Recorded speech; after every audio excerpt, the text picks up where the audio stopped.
Hello, good morning po. The day in my life, new day, new work. Again, good morning. Sa ngayon, ulit, bagong gising. Ayan. Time check is 6:09 na in the morning.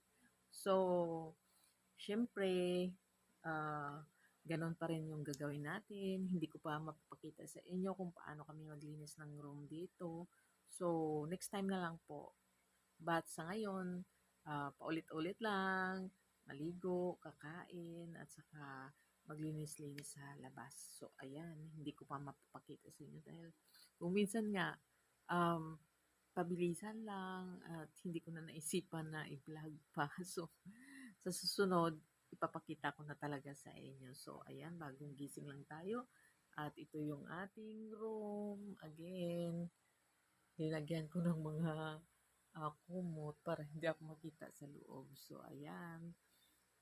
Ito yung opisina namin. So, ito yung table, yung gamit table, at saka yung mga gamit dito, yung CCTV natin nandyan. So, yung ibang, sira, yung ibang CCTV natin sira na. So, tatlong CCTV lang yung nandyan. Pero yung ginagawa ko, una, natatakot ako kasi kapag manood ako ng CCTV, parang marami akong makikita. So sa ngayon, hindi ko na pinapanood kung gabi. Nahayaan ko na dyan. Tatawag lang naman kung may bisita or may guest na dumating. Kung gabi minsan may guest kami.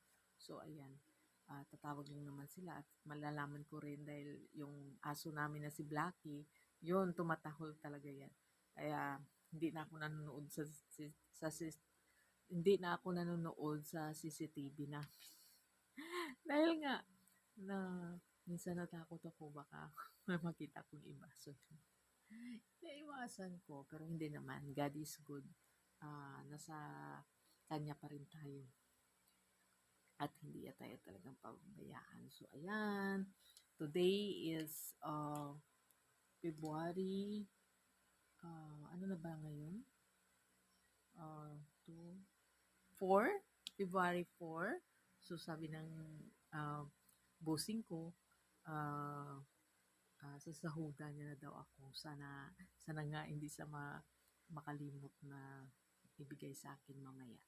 Pero yung sahod ko talagang marami ng pinaglaanan niya. Ano, may mga utang at saka ano pa. Pero God is good. Siyempre, kung